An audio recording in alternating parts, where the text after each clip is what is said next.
couple of years ago, I gave a talk at a ragtime meeting with a similar title to this one.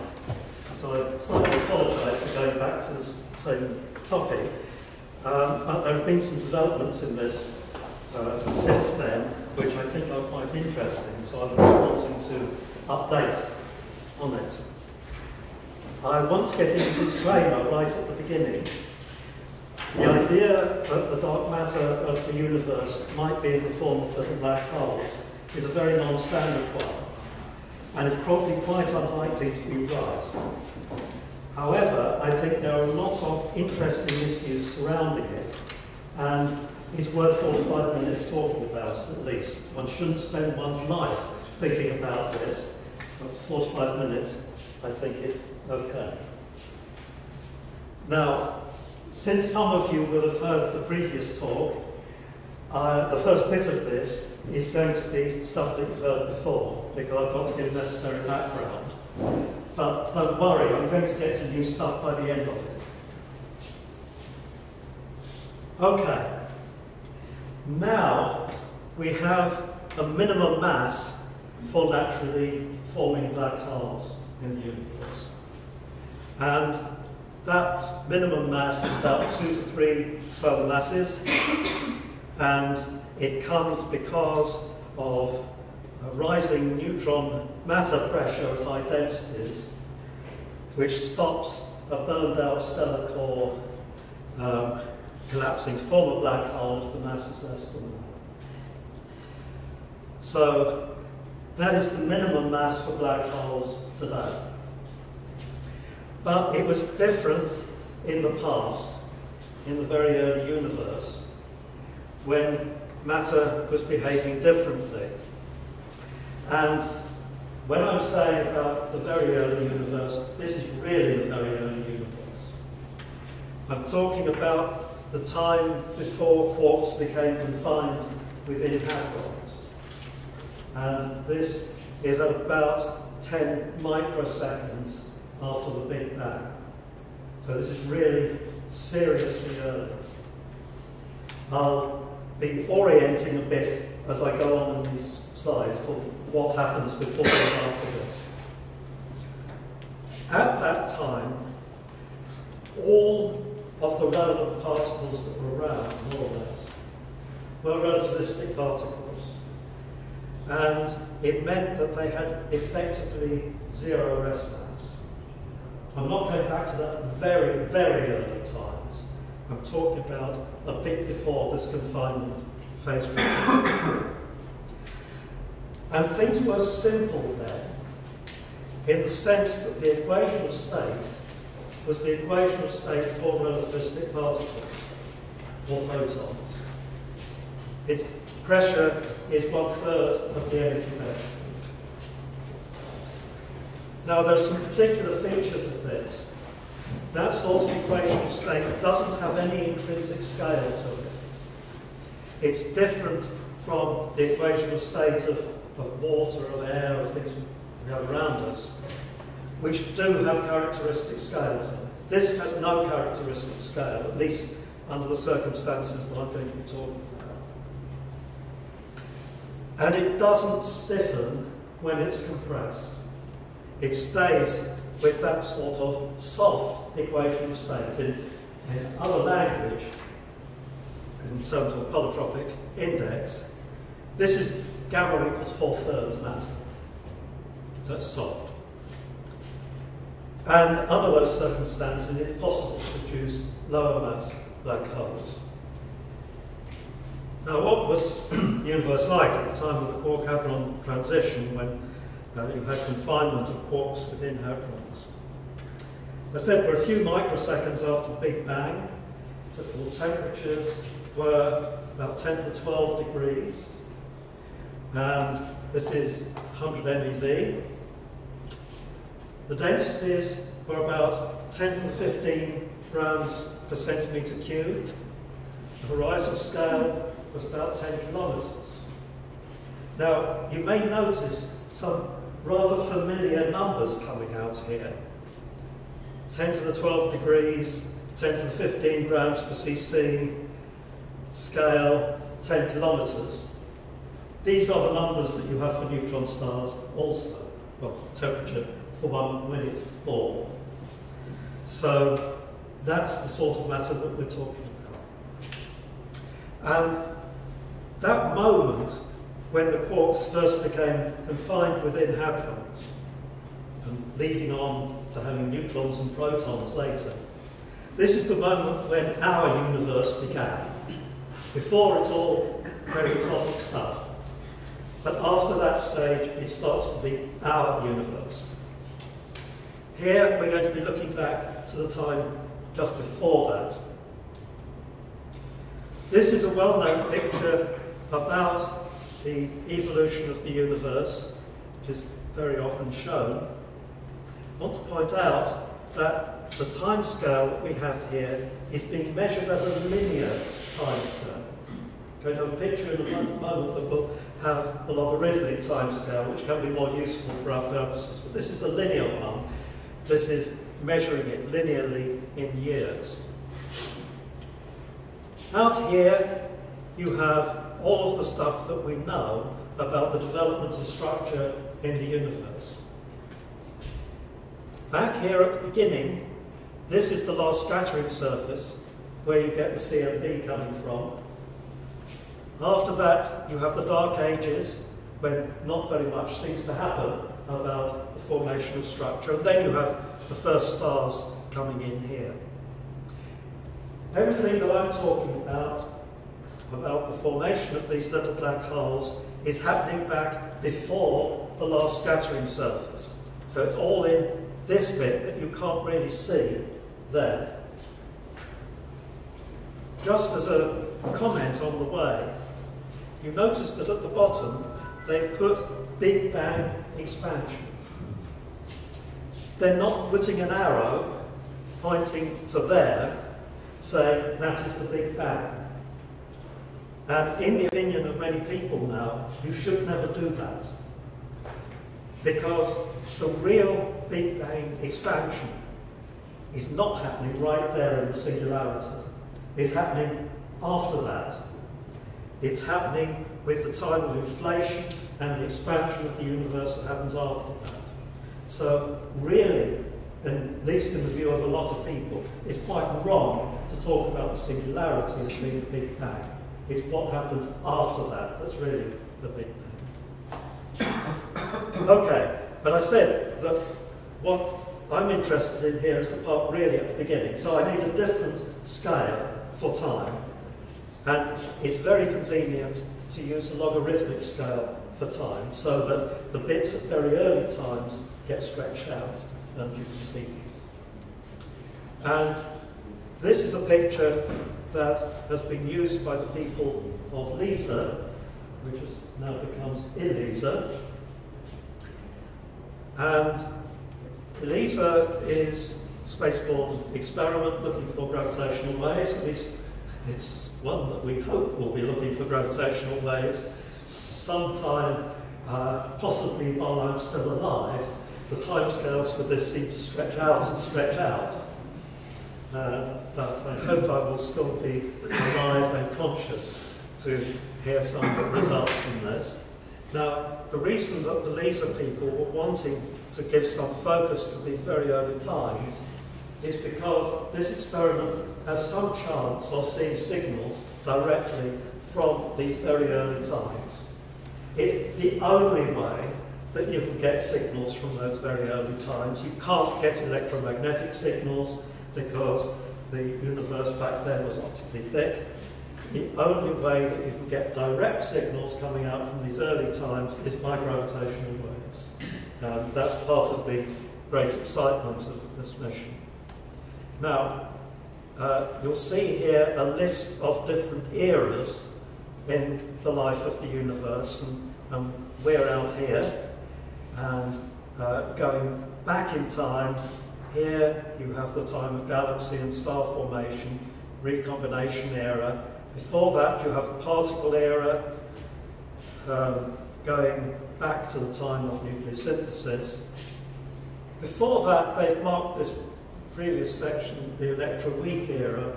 Well, I'm not really going as far back as the electroweak transition. The quark hadron transitions coming at the end of that period. Before that, you had inflation and all of the exotic things that might have happened before. So that's where I am, and on this picture you see that the end of that era comes really halfway along this picture. Our bit of the universe is the bit to the right of that. The early stuff is before that, and there is some sense in which you can say at that stage the universe started to become adult. Okay, now I just need to give a reminder about what we know about the contents of the universe. As you know, we've got evidence coming from all sorts of places which we put together to have the overall picture of the contents of the universe. Got evidence from the cosmic microwave background, from supernovae, from gravitational lensing, from nuclear synthesis, from the motion of stars and galaxies. All of these put together give us our overall picture of the constituents of the universe. And this is a picture coming from the Planck satellite. And the constituents we have, we think, are 68.3% in dark energy, 26.8% in dark matter, and 4.9% in atomic matter, like the stuff we're made of. So that's an awful lot of stuff is in the dark components. And what makes up the dark components?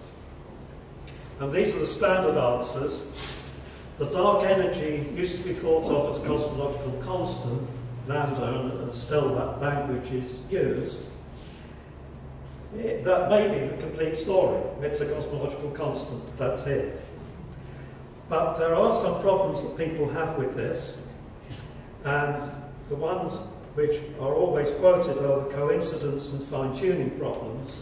Coincidence problem is how come that we're around now where there is about as much energy in the dark energy as there is in the matter components. That looks like a very special time in the universe. How come that's the time when we're seeing? People with a sort of Copernican principle don't like the idea of this being a special time. To me, I think that is a non-argument. I buy completely what's called the anthropic answer to this question. We see what we see because we are what we are, and there isn't really anything more to say about it than that, in my view. The fine-tuning problem comes because of the value of the cosmological constant. If you do a back-of-the-envelope sort of quantum field theory calculation and work out that if we're saying that the cosmological constant is coming as something to do with the vacuum energy, back-of-the-envelope calculation tells you that lambda should be enormously bigger than it's observed to be. And enormously bigger is 120 orders of magnitude. So it's just vast. And there has to be something to cancel that off. And we have a fine-tuning. There must be two big numbers, let's say, which have to very accurately cancel each other to 1 part in 10 to the 120. And that is a horrible fine-tuning problem. There is another answer to this, which is that we simply don't understand it well enough. There's more that we've got to know. So my own view is that I don't think that either of those problems are actually that serious. We just don't know the answers. I would be quite happy with this lambda to be a cosmological constant, full stop, but many people would not be happy with that. So people tend to think of this as being a scalar field. I'll have something more to say about that in a moment. The dark matter are particles which are weakly interacting, mainly through gravity, are usually said to be cold. In other words, they're not relativistic particles now. There are some questions about that. and that I'm not going into. The main candidate for it is supersymmetric particles. So you notice that with the standard answers to both of these questions, the answers are particle physics answers. The dark matter is thought to be supersymmetric particles, and the dark energy is thought to be a scalar field. So they're things which are coming from the mindset of particle physics. Nothing wrong in that, but just to say, that's where they're coming from. Okay, what about other possibilities for this? Well, the dark energy could just be a cosmological constant. It could be that it's a manifestation of some more complicated deviation away from general relativity. This has given impetus to a whole study in modified gravity. The dark matter, we know it's got to be non-baryonic in the sense that it mustn't be messing up nuclear synthesis. So by the time you get to about that 300 seconds after the Big Bang, you mustn't have a whole lot of free baryonic matter around, or it would mess up nuclear synthesis. Supersymmetric particles is the standard answer to what the dark matter is thought to be. Supersymmetry itself is in some trouble at the moment. It's in trouble from a number of different directions. One particularly well-publicised one is that a crucial test was failed at CERN, of at least the standard pictures of supersymmetry, the decay of the BS meson, which was said to be a gold standard test of the standard forms of supersymmetry. There are ways out of this, but it was something that the proponents of the theory were saying was a key test, and it didn't pass it. So that was a bit noticeable. It's to do with the decay of a thing called the B sub S meson into two muons. And this should have happened much more frequently if the standard pictures of supersymmetry were right. If it's ordinary matter, there must have been a way of locking it away very soon after the Big Bang, before 1 minute after the Big Bang, so that it didn't participate in nuclear synthesis. And so you see where I'm coming from here. You've got to lock it away early, and the way to do that would be to get it down black holes. So this is where we're coming from. Could it be that primordial black holes were the answer to this? Now let me get in a caveat right at the beginning here. This is a very non-standard point of view. It's very likely to be wrong. And I certainly wouldn't want anybody building a career on this. But I think it is quite interesting to look at all of the features that are surrounding it. And then perhaps we forget it. But it's an idea that, despite some well-publicised things, is not quite dead yet. And so this is what I'm going to be talking about. Okay, so questions. Aren't these already ruled out by observations? Don't we know that there aren't enough of, at least, of these little black holes around to give you the dark matter? There are observations connected with microlensing, something called femtolensing, possible destruction of neutron stars by these little black holes. And all of these, there are constraints coming from. So there are people who would say it's ruled out, forget it. Let's just say, well, we don't think it's quite ruled out yet, so we keep going. If it isn't ruled out yet, could we ever test it as a hypothesis? Because if we have some physical theory, but we can't test it, we're not doing proper physics. So is this proper, serious physics? And the third thing is, anyway, wouldn't primordial black holes require some hopelessly exotic mechanism to form? Is it plausible that you could do it? Okay, so these are the questions that a skeptic is going to ask about this. Now, let me say something about all of these.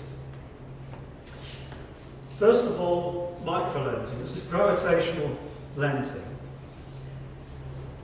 Microlensing occurs because of a gravitating object passing in between a source and us and focusing light. So if we've got a star out there and there is some gravitating object passes in front of it, and let's say it's a small one, so it's not blocking out the light to a serious extent, it gives you focusing of the light and it makes the thing appear brighter temporarily when you have your lensing object going past. We imagine we're talking about things in the galaxy, everything's moving.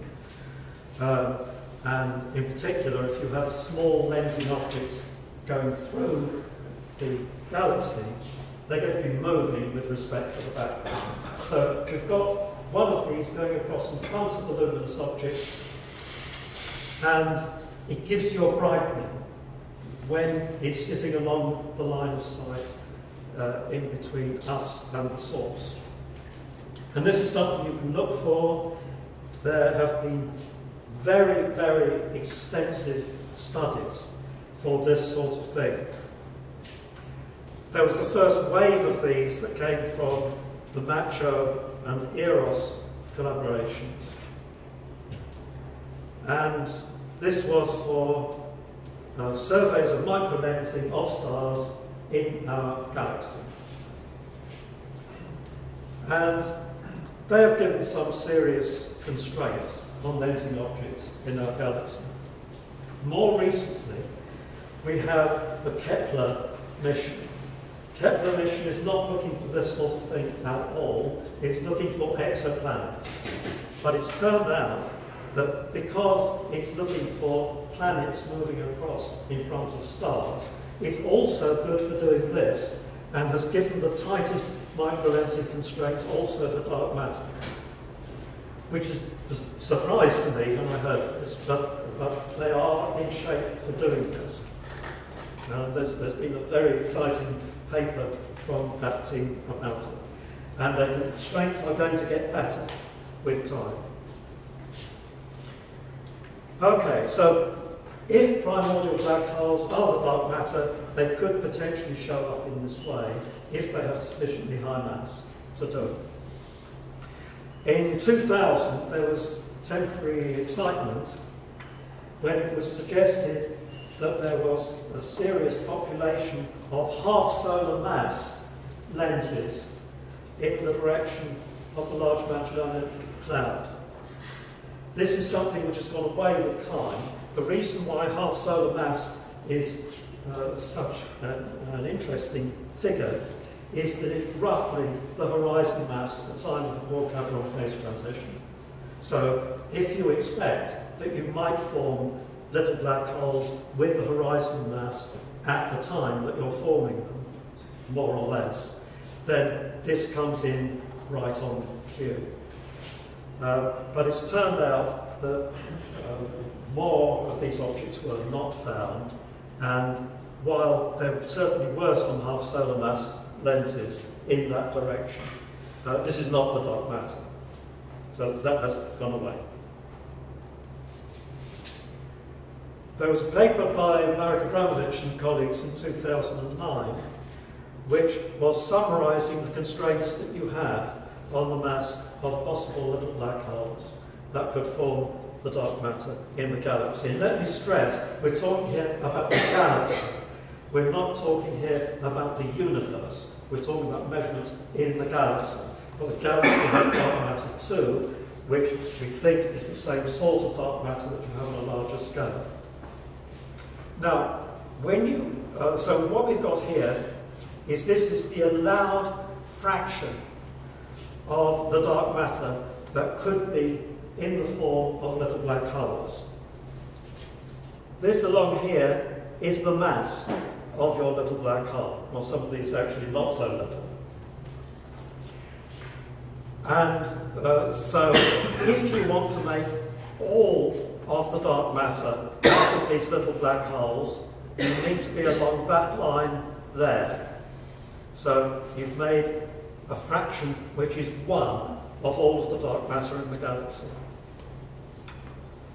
Down here you have a forbidden region because these are very small black holes of a size that would have undergone Hawking's evaporation.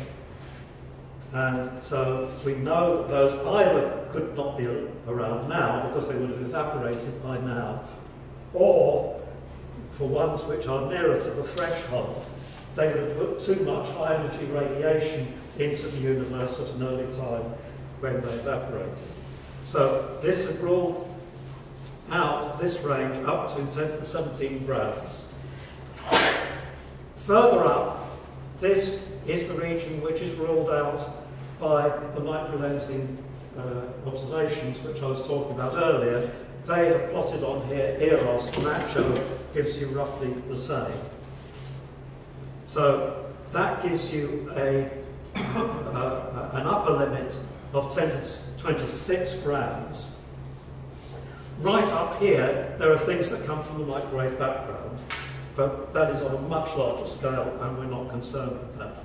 So the conclusion that they had 2009 was that there was an allowed range going from 10 to the 17 to 10 to the 26 grams, which was not ruled out. Which is not to say that this is a detection of it, it's not. It's what's not ruled out. Okay, well since then, from now on, this is all new. Since then, there have been further reductions in the allowed mass range. There have been, as I was mentioning, the Kepler mission, which has firmed up the microlensing results and has reduced the upper limit in the allowed range to 4 times 10 to the 24 grams. And they could probe lower masses with more data. Which is not to say that they can completely close the window, but they can go lower. Then from the other end, there are results on what is called femtolensing. Microlensing means you're on a micro scale. Femtolensing means you're even smaller. And this is people making observations of gamma ray bursters. And what they are doing is they are looking at the interferometry pattern in the energy spectrum of these gamma ray bursters, looking for interference patterns in this. And please don't ask me how you do that, I don't have a clue. But the result that they give is that it increases the lower limit of the range to 10 to the 20 grams. That means our allowed range after this is between 10 to the 20 and 4 times 10 to the 24 grams. So it's still a pretty fair range. Okay, so let's suppose that primordial black holes are the dark matter with masses in this range. What would it be like? So this is considering the mass range 10 to the 20 grams to 4 times 10 to the 24 grams. Well, they have microscopic size. The biggest of these is about 10 microns across. The smallest of them are the size of a hydrogen atom. So these are seriously small objects. You're not looking for some lumps of stuff going around. These are microscopic.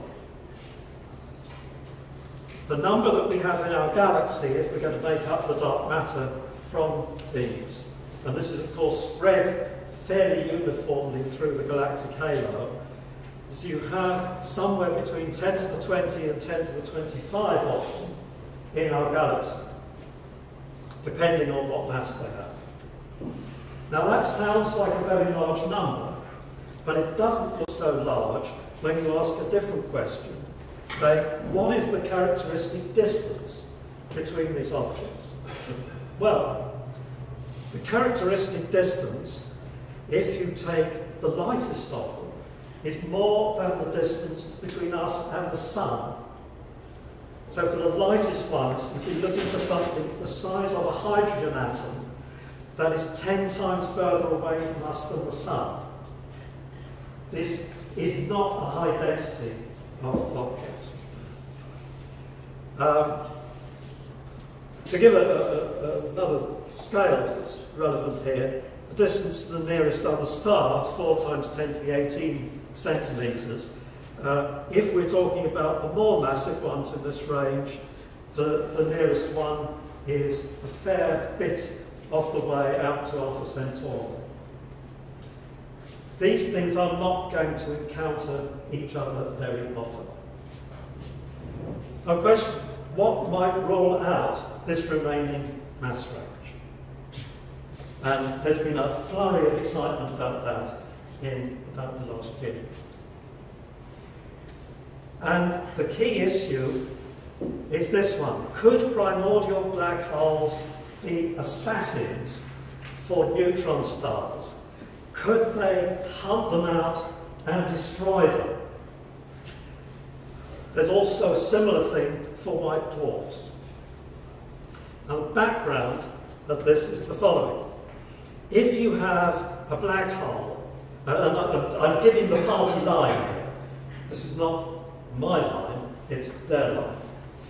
If a primordial black hole sits at the centre of a normal star, this is also my line, if it sits at the centre of a normal star, it doesn't do much, because the density of the normal star is simply too low.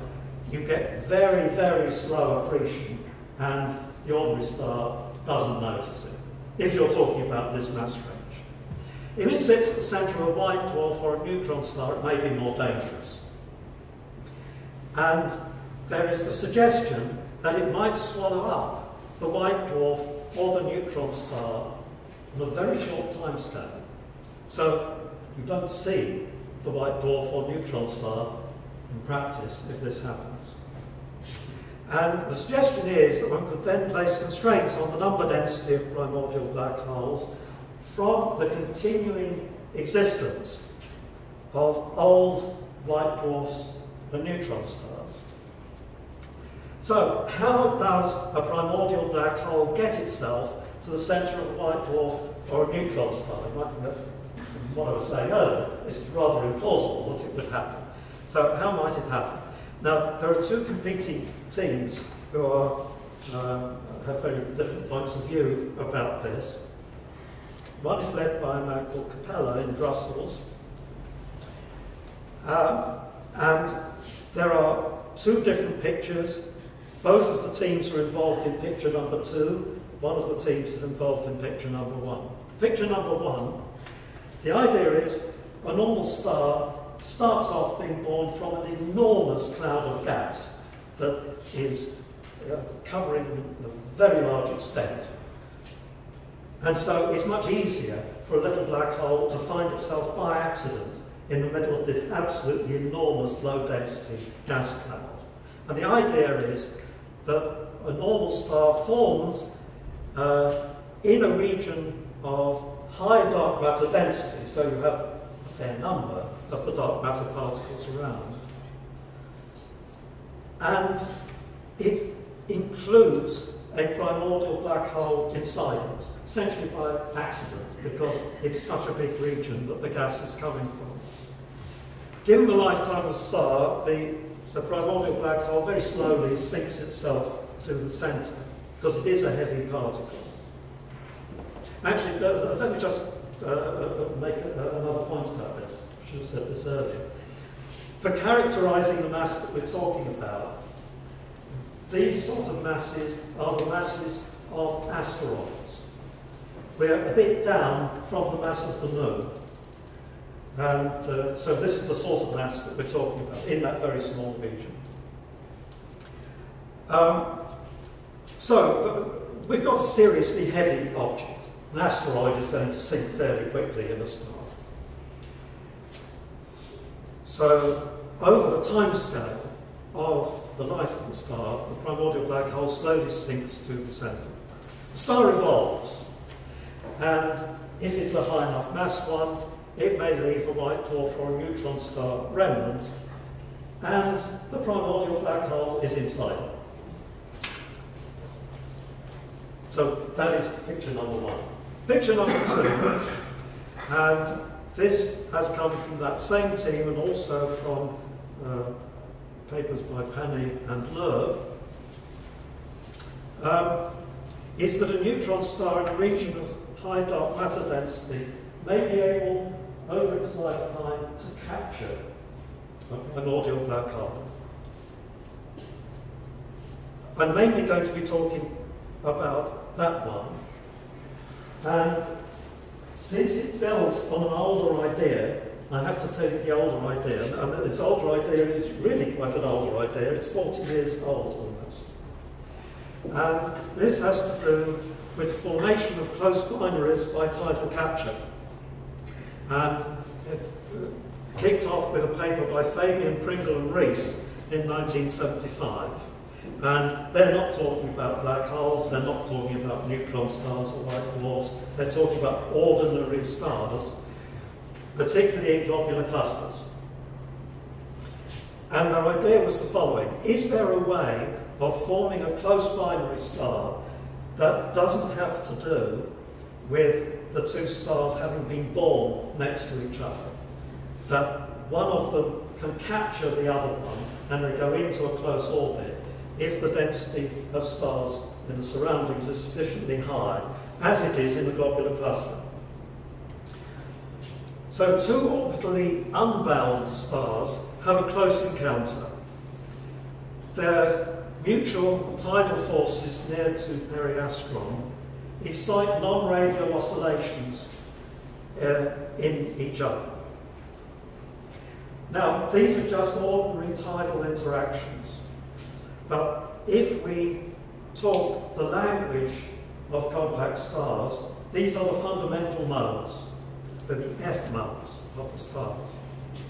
And the idea is that the energy deposited in the oscillations is taken from the orbital motion. You slow down the orbital motion and you can form a balanced system if enough energy is taken. And it could be important in high-density environments, such as globular clusters. Following that, there was a paper which worked this out in more detail by Press and Tucholsky. And I should say this is really classic stuff. They were really looking at this picture still for ordinary stars. And they're saying, well, what we're really interested in is two stars that aren't connected at all at the beginning. If I put myself in the rest frame of one of the stars and ask what does it see happening with the other star coming in, then it's coming in essentially on a parabolic orbit because it's come from far away, and so it's starting off really being completely unbound. It's parabolic rather than elliptical or hyperbolic. So here we have the parabolic orbit. Now, what it does is it excites these fundamental modes, and to keep us self-focused, we are sitting on one of the stars and we're looking at what happens when this other star goes past. We're putting ourselves in that frame, which of course we can always do. Each star has a similar sort of effect on the other one, but we're focusing on just what's happening to one of them. Now, the sort of mode that we are familiar with as a tidal mode, the sort of thing that we're seeing with tides on the Earth, is the L equals 2F mode. It's this one. So this is showing you the different sorts of distortion you have with the F modes. Let us assume that we start off with the thing having a circular equatorial cross-section. The lowest order relevant F mode, the L equals 2 mode, is the one that gives you that sort of distortion. That's the one that one talks about most often. But there are these higher order modes that you can get. Here is the L equals 3 mode that makes it distort to look like a triangle, L equals 4 to look like a square, and so on. And of course, vastly exaggerating the amplitude of these to get the picture. Press and Joukowsky went as far as L equals 3 in their calculation, and then they stopped. Okay, now the more modern idea is that the application of it is the tidal capture of primordial black holes by neutron stars. As I said, there are two different approaches by these two different teams who have had a very fierce debate about it. But both of them give much more substantial coupling in the primordial black hole plus neutron star case than you get for normal stars. Much, much stronger.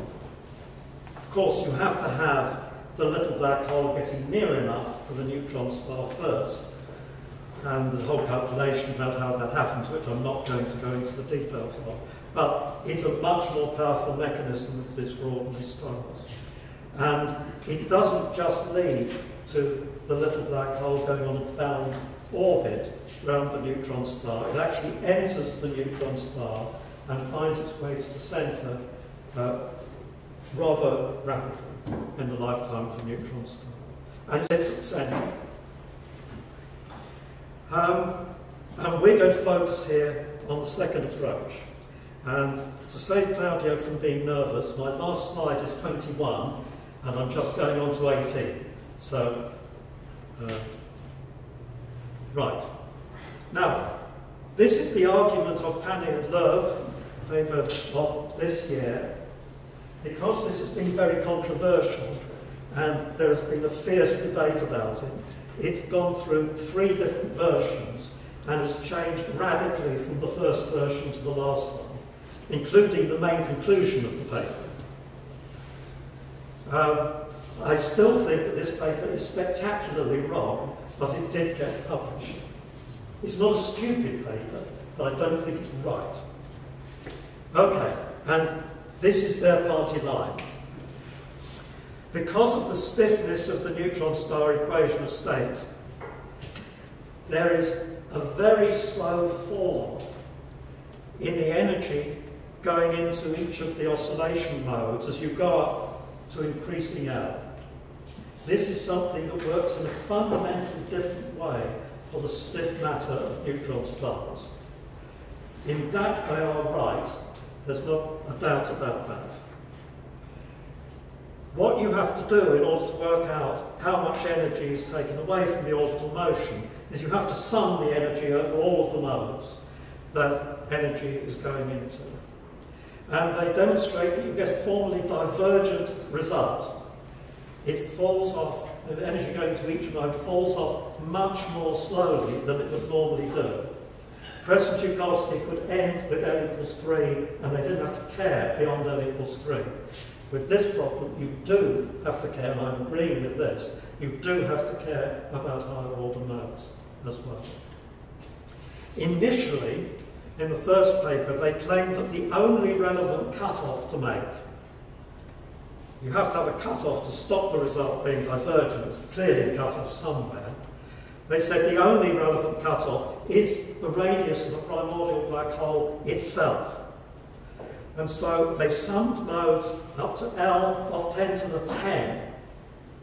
Now remember, Press and Joukowsky had ended at L equals 3. This is going all the way up to L equals 10 to the 10. They've then backtracked on this, and their current version takes it down to 10 to the 6, but that's still an enormous number. Think of what your neutron star looks like. It has crinkles all the way around it, and you have 1 million of them around the circumference if you take the latest number. That is a very surprising claim. And there were many people who said, well, my gut reaction tells me that just can't happen in the real world.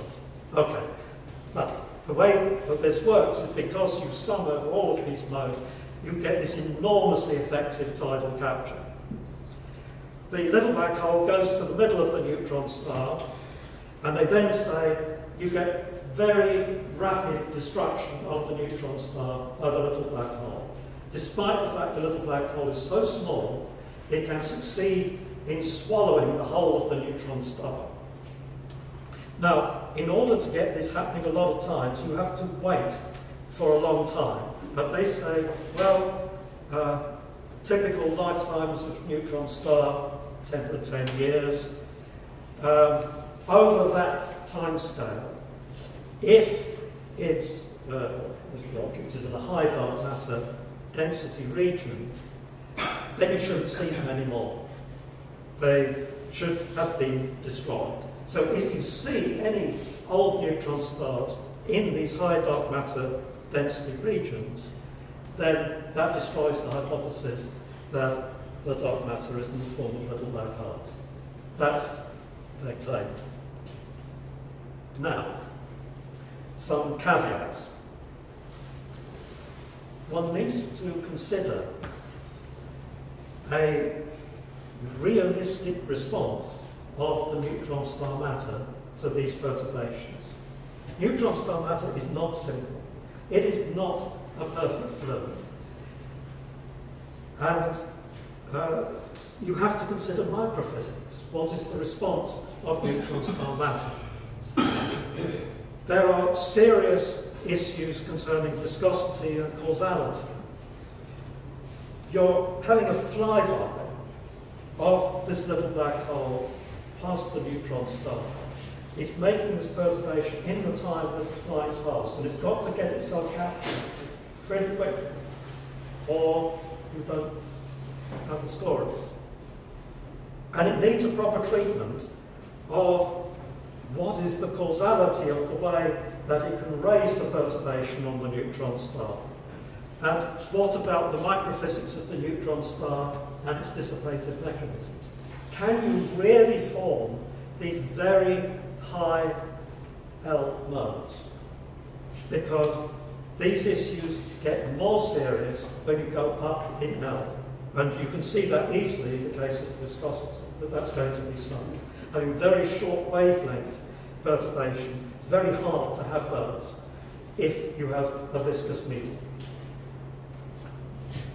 Neutron stars are not enormously viscous, but they are seriously viscous. So that really needs proper treatment. The other caveat to make is that actually 10 to the 10 years is not a typical neutron star lifetime. And it's rather important that they're claiming that, because they need the 10 to the 10 years for this conclusion to work. The only place where it's fairly clear that we do have neutron stars that are that old is in globular clusters. And there is a controversy about how much dark matter you have in globular clusters. And ironically, this is a controversy that Pani and Loeb themselves state in their paper, quite correctly. So we don't actually know that you have enough dark matter there to do the job of killing them. However, this is not the most important point in my view.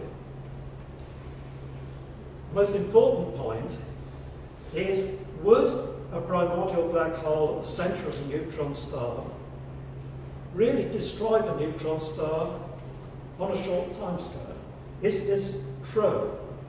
It's a big ask here. You've got something which is very small, and it's wanting to swallow up the whole of the neutron star on the neutron star's lifetime. Now, to me, amazingly, this got assumed by these people, I think, on extremely weak grounds, without doing a proper analysis of it. And it needs proper study, taking account of all of the physical processes involved. As it happens, there's been a development on this in the last 24 hours. I got an email last night about this. We're thinking that we have a manifestation of the classical problem of Bondi accretion here onto the central object. Now, people pick up formulae from Bondi accretion without properly thinking about what's going on with this. If you have stiff matter, by stiff I'm just meaning ordinary neutron star matter, it behaves in a quite different way from ordinary matter under Bondi accretion. And the thing that we finally nailed in the last 24 hours is that there is no regular, steady accretion solution for the Bondi problem for matter going on to a little black hole from a neutron star. There is no regular solution. What this means is that the accretion solution has to have a shock in it, a standing shock which sits there outside of where the little black hole is. And this isn't some weak shock, this is a serious shock. And so one has to think, what happens to the matter when it's going through this shock? It's got to do something to the time scale. My hunch is that it makes it much, much longer. And that's now got to be thought through. It's got to be thought through both from the point of view of the accretion process, but also from the point of view of the microphysics of what neutron star matter does when it is fantastically compressed under these circumstances. We're in a completely unusual regime here.